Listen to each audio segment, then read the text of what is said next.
Мен Албақан атындағы мектеп лицейінің 7-ші сынып оқушысы Ахметжан Әлімжан. Мен табиғатты аялы экофорумы бойынша үздік арт номинациясына қатысамын және қалдықтармен жұмыс жасаймын. Менің бұл жердегі мақсатым қалдықтарды іске асыру.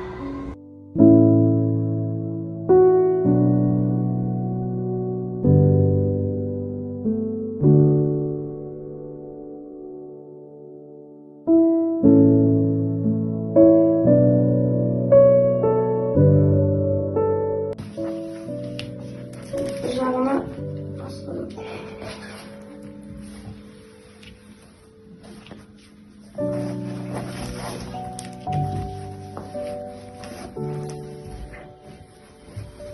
көшеге ұстағанға ыңғайлы.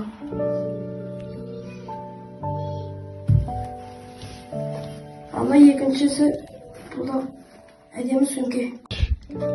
Мен үздік арт номинациясы бойынша қалдықтармен жұмыс жасаймын.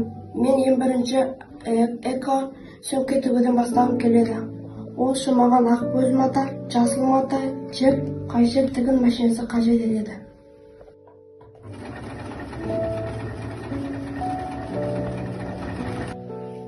Ал екінші жасағаным ол арнайы баклажкадан жасаған бүлдіршіндерге арналған ойыншық. Ол тапқырлыққа баулитын ойыншық. Оны көп балалар ұстаса, тапқырлығы дамиды. Ал үшінші көкөніс салуға арналған сөре.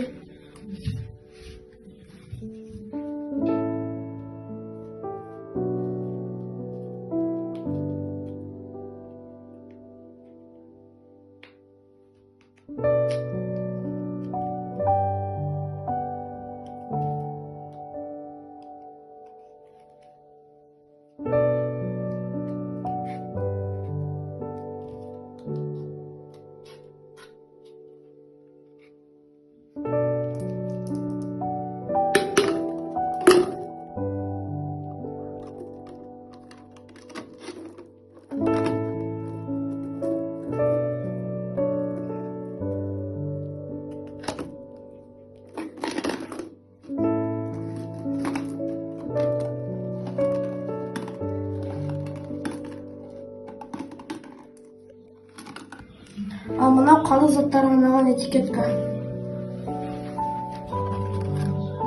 Бұл қағаздарды қағаз қалдықтарынан жасалған.